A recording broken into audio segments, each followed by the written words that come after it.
Hello नमस्कार, मैं आपका होस्ट और दोस्त जीएल चौधरी आज आपके साथ में चर्चा करूंगा पशुधन सहायक एलएसए के पाठ्यक्रम को लेकर के कि इसका पाठ्यक्रम क्या है और एग्जाम का पैटर्न कैसा रहता है। देखिएगा, पीछे जो वैकेंसीज आपके एलएसए की गई है उनमें यही पैटर्न रहा है जिसको हम आज चर्चा करने वाले, और आपके आने वाली एलएसए की वैकेंसी में भी यही जिसको कह सकते क्या रहेगा, पैटर्न रहेगा। तो क्या होता है इसका पैटर्न, और इस पैटर्न में टोटल कितने क्वेश्चंस आपको देखने को मिलते हैं और टोटल कितने नंबर्स हैं और कितने समय में ये एग्जाम होती है, और इसके सिलेबस को लेकर के चर्चा करेंगे। तो आइएगा, आज के इस सेशन में हम बात कर लेते हैं आपके पशुधन सहायक में लाइव स्टॉक असिस्टेंट में परीक्षा का पैटर्न क्या रहने वाला है। तो अगर हम पैटर्न की बात करते हैं तो देखिएगा, पार्ट ए और पार्ट बी दो आपको पार्ट दिखाई दे रहे हैं। ए पार्ट में अगर मैं कहूं तो ए पार्ट में आपकी क्या है, राजस्थान का जीके है जिसमें राजस्थान का इतिहास है, राजस्थान की कला और संस्कृति और राजस्थान का भूगोल है।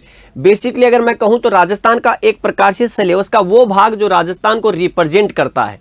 तो देखिएगा, यहां पर पार्ट ए में सामान्य ज्ञान, राजस्थान का इतिहास है, कला और संस्कृति है, राजस्थान की परंपराएं हैं, विरासत और राजस्थान का भूगोल को लेकर के आपसे सवाल पूछे जाएंगे। पार्ट ए में कितने अंक का है, ये 40 अंक का आपको दिखाई देगा। और पार्ट बी वेटनरी साइंस, जो आपने किसमें पढ़ी है, आपने एलएसए के डिप्लोमा में आपने जो पढ़ी है, डिप्लोमा इन एलएसए, उसमें जो आपने पढ़ी है वही तो आपके इसमें है। और ये कितने नंबर का है, 80 है। अगर मैं यूं कहूं तो आपके वेटनरी साइंस का 2/3 भाग वेटनरी साइंस है और 1/3 भाग आपका किसका है, जीके का है, ये ध्यान है। तो टोटल अंक 80 और 40 120, और समय कितना है, 2 घंटे का ये पेपर होता है आपका। पर्सन आपके क्या है, बहुविकल्पीय, जिसको कह सकते हैं ऑब्जेक्टिव टाइप के क्वेश्चंस होते हैं, सभी को पता, और नेगेटिव मार्किंग आपके इसमें होती ही है। न्यूनतम निर्धारित उत्तीर्णांक आपका जो है 40% है, और इससे कम प्राप्त करने वाली अभ्यर्थी जो है आपके इसमें क्या नहीं होती, पात्र नहीं होती, यानी कि मिनिमम आपको 40%।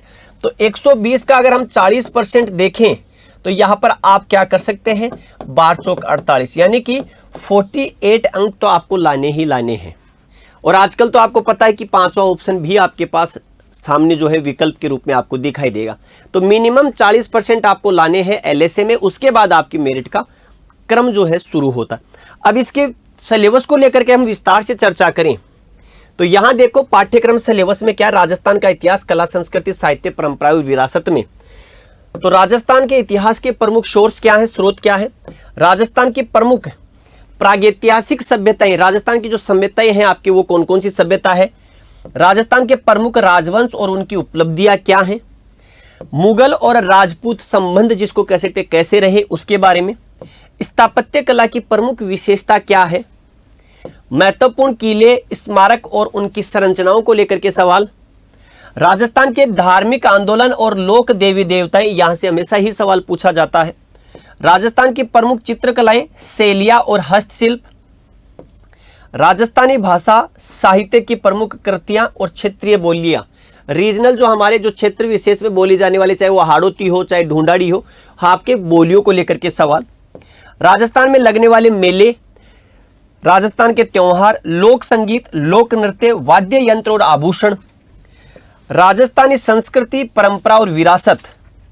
महत्वपूर्ण ऐतिहासिक पर्यटन स्थल कौन से हैं, राजस्थान के प्रमुख व्यक्तित्व, राजस्थान की रियासतें एवं ब्रिटिश संधियां, 1857 का जन आंदोलन, कृषक एवं जनजातीय आंदोलन, प्रजामंडल आंदोलन, राजस्थान का एकीकरण कैसे हुआ, हमेशा सवाल पूछा गया है, राजस्थान का राजनीतिक जनजागरण एवं विकास महिलाओं के विशेष संदर्भ में, यानी कि राजस्थान की राजनीति में महिलाओं की क्या भागीदारी रही। तो ये आपके राजस्थान का इतिहास, कला, संस्कृति, साहित्य और परंपरा और विरासत से संबंधित पार्ट आपके क्या है, ए पार्ट में आपको दिखाई देता है। ठीक है, तो ये राजस्थान का इतिहास, कला, संस्कृति से संबंधित पार्ट है आपके। अगर आगे देखें तो राजस्थान के भूगोल को लेकर के हम बात करें तो स्थिति और विस्तार कैसा है इसका, राजस्थान की स्थिति कैसी है, आपके लेटीट्यूड लॉन्गिट्यूड क्या स्थिति है, मुख्य भौतिक विभाग जैसे मरुस्थलीय प्रदेश है, अरावली पर्वतीय प्रदेश है, मैदानी प्रदेश और पठारी प्रदेश को लेकर के, अपवाह तंत्र कैसा है, यानी कि नदी तंत्र हमारा कैसा है, जलवायु, सोइल कैसी है, प्राकृतिक वनस्पति, वन और वन्य जीव संरक्षण, पर्यावरणीय और पारिस्थितिकीय मुद्दे कौन से हैं, आपका मरुस्थलीकरण, राजस्थान में मरुस्थल जिसको कह सकते हैं, आपको पता है कि 61% के आसपास आप देखते हैं, तो मरुस्थल उत्कर्षीय जलवायु प्रदेश और प्रमुख फसलें। राजस्थान में एग्रो क्लाइमेट जोन कौन से हैं? जो 10 एग्रो क्लाइमेट जोन वो हैं, और इनमें कौन कौन सी क्रॉप्स होती हैं आपके। हमारा पशुधन कौन सा है? तो देखिए अब ये पशुधन आपको कहाँ, आप बी पार्ट में भी देखते हैं और यहाँ ए पार्ट में, तो आपके दोनों में मदद करेगा। बहुउद्देश्य परियोजनाएं कौन सी है? सिंचाई की परियोजनाएं कौन सी है? जल संरक्षण कैसे किया जाता है? Water conservation. परिवहन हमारा ट्रांसपोर्टेशन, और खनिज संपदाओं को लेकर के आपसे सवाल पूछे जाते हैं राजस्थान की ज्योग्राफी में लेकर के। इसके बाद अगर हम देखें बी पार्ट वेटेनरी साइंस है, और वेटेनरी साइंस में अगर आप देखोगे तो वेटेनरी साइंस में आपके वो 10 सब्जेक्ट हैं जो आपने एलएसए के समय पढ़े हैं। अगर आप यहां पर देखोगे वेटेनरी साइंस में, तो सबसे पहला इंट्रोडक्टरी वेटेनरी एनाटोमी।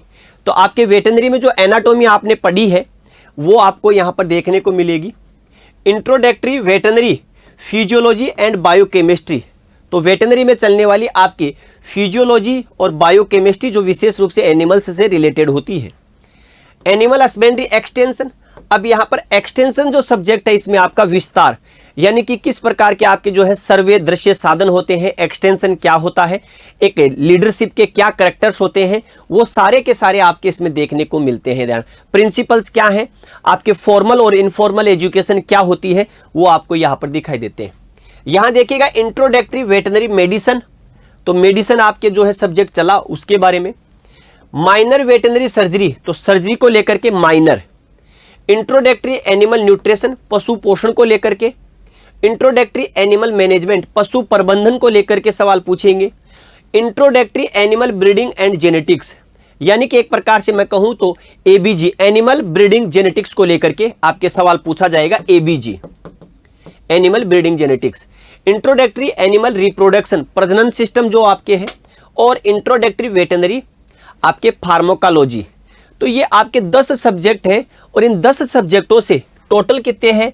80 अंक है, ये ध्यान रखना, ठीक है, जिसमें आपके एनिमल्स की ब्रीड्स भी आ गया, डिजीज भी आ गया, सर्जरी भी आ गई, एनाटोमी भी आ गई, ये आपके क्रॉप फिजियोल, आपके इसको कह सकते हैं एनिमल फिजियोलॉजी भी आ गई, और बायोकेमिस्ट्री को लेकर के भी इसमें चर्चा हो गई है, ये ध्यान रखना।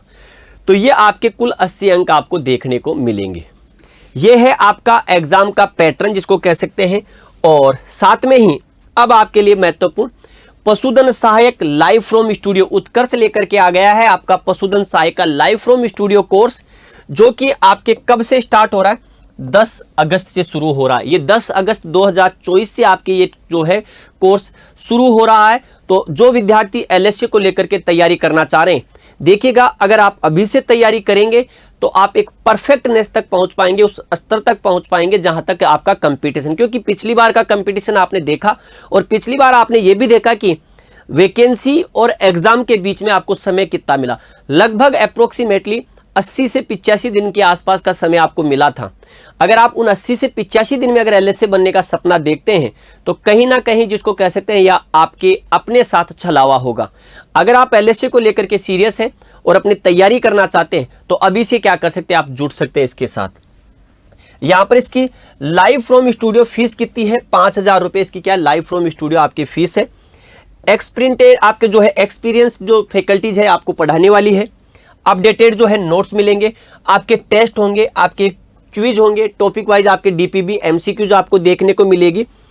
और ये आपको जिसको कह सकते हैं उत्कर्ष के ऐप पर इस प्रकार का आपको दिखाई देगा, पशुधन सहायक एलएसए, स्टार्टिंग डेट 10 अगस्त 2024 लाइव फ्रॉम स्टूडियो। तो ये कोर्स लाइव फ्रॉम स्टूडियो है, फीस 5000 रुपये है, और ये कोर्स 10 अगस्त से आपके शुरू हो रहा है। तो जो भी विद्यार्थी एलएसए के लिए उचित योग्यता रखते हैं वो विद्यार्थी अभी से अपनी कमर कस करके लक्ष्य को प्राप्त करने के लिए जुट जाए। कहा जाता है जिसने समय को समझा है समय ने उसे बेखूबी समझा है, और जिसने समय को नहीं समझा समय ने उसे समझने का मौका ही नहीं दिया है। तो ऐसा नहीं हो कि समय आपको मौका नहीं दे। तो अभी आपके पास समय है, और समय रहते ही अपनी तैयारियों को उत्कर्ष के साथ जुड़ करके उत्कर्ष करने की भरपूर कोशिश कीजिएगा। आप और हम मिलकर के ये लक्ष्य भी निश्चित रूप से प्राप्त करेंगे। तो आज के इस सेशन के लिए इतना ही। पुनः मिलेंगे किसी नई जानकारी के साथ, और मिलेंगे जिसको कह सकते हैं उत्कर्ष के आपके लाइव क्लासेज में। तो आज के इस सेशन के लिए इतना ही। सभी विद्यार्थियों को मेरी ओर से राम राम, जय हिंद, जय भारत, बेस्ट ऑफ लक।